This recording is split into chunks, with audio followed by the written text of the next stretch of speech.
So hello guys, welcome back to my new blog होइन। यो चाहिँ मेरो 3-4 दिन मुस्ताङको बसाइपछिको सुरु हो।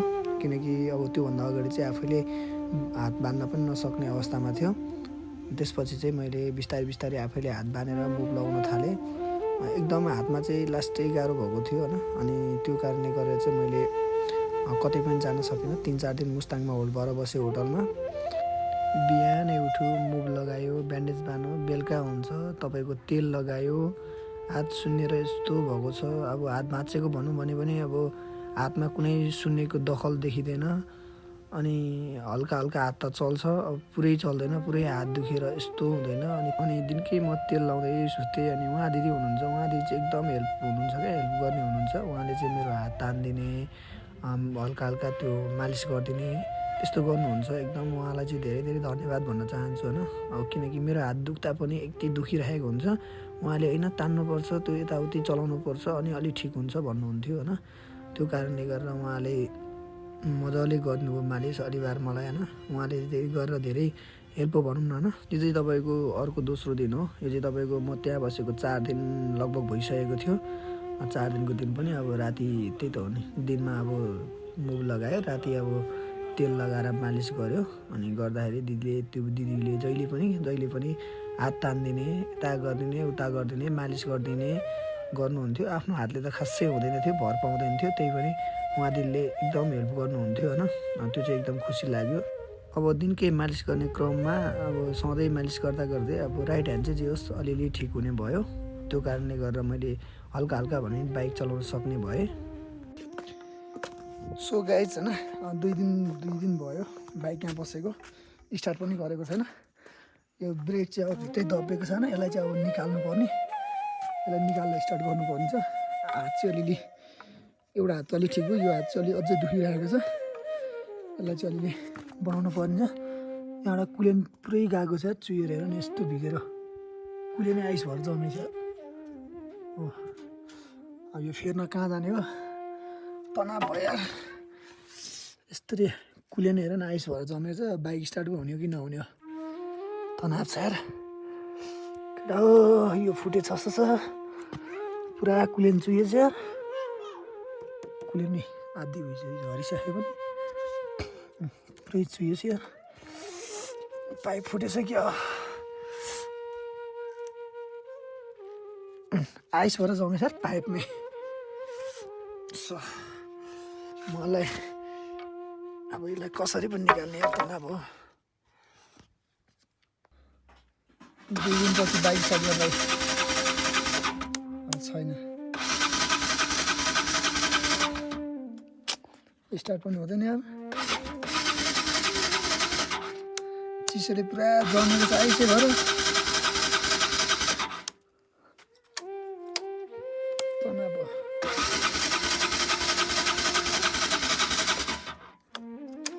एकछिन अहिले छोडिदिउँ, घामले तात्तिन्छ होला अनि हुन्छ कि। यो चाहिँ अब कसरी निकाल्ने भयो। बाइक चाहिँ यसरी छोपेर राखेको थियो। बाइकको अवस्था देख्न सक्नुहुन्छ तपाईँहरूले, एकदम नाजुक देखेको छ क्या। हेर्नु न, लेगाड सेगाड सबै भित्र बसेको छ, त्यसमाथि तपाईँको ब्रेक सेक सब भित्र छिरेको छ। अनि तलबाट कुलेन मस्तो चुइरहेको छ, कुलेन जमिरहेको छ।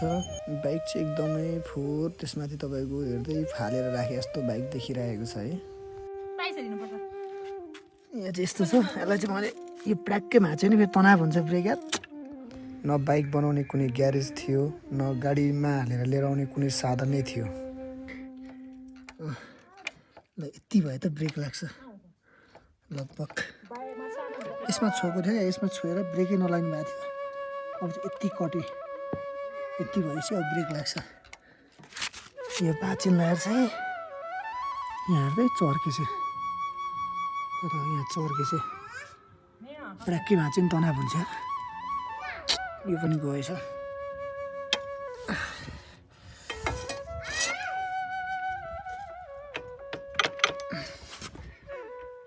यति भए त काम चलाउ हुन्छ हुन्छ, त्यही पनि ओइ तल भाँच्यो क्या, मास तसँगै भयो। यति भए त ब्रेक लाग्छ। अब यति चाहिँ हो। अब स्टार्ट चाहिँ हुन गाह्रो भयो, कसरी स्टार्ट गर्ने यार, तनाव भयो अब। गर्दै बल्ल बल्ल है यो प्लेन यसरी चुड्दाखेरि केही फरक पर्छ कि पर्दैन त हो त्यो चाहिँ मलाई भन्नु पऱ्यो थाहा भएन यो कहाँ लगेर बनाउने कहाँ भयो यार यस्तो पुलिस भराइरहेको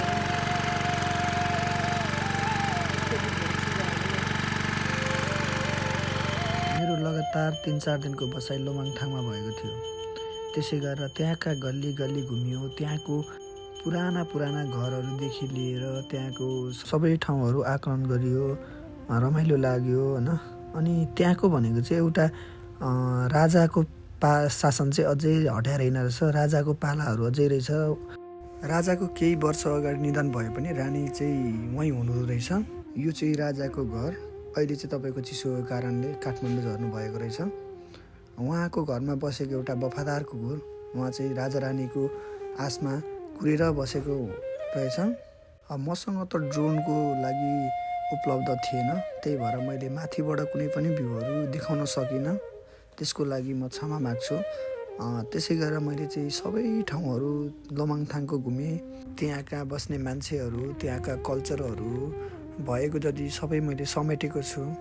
प्रायः चाहिँ अहिले तपाईँको चिसो बढी हुने भएको कारणले अहिले चाहिँ कोही पनि त्यहाँ नहुनु रहेछ। सबै होटलहरू बन्द, सबै तालचा लगाएर हिँड्नु भएको छ। हेर्नु न, देख्न सक्नुहुन्छ तपाईँहरूले होइन। त्यहाँका गल्ली गल्लीहरू धेरै घुमेँ तर कोही पनि मैले मान्छे देखिनँ। अनि उहाँ दिदी हुनुहुन्छ हाम्रो म बस्ने होटलको दिदी, उहाँले चाहिँ एकदम मलाई सहयोग गर्नुभयो। उहाँले मलाई घुमाउनु भयो, रुममा मात्रै कति बस्छु होइन घुम्नलाई भनेर भन्नुभयो, घुमाउनु भयो। अनि यहाँ चाहिँ तपाईँको यसरी राखिँदो रहेछ घाँस, अब वैशाख जेठमा काट्ने अनि तपाईँको थास बनाएर राख्ने, अनि पछि सुकाएर त्यही घाँस दिने हुँदो रहेछ।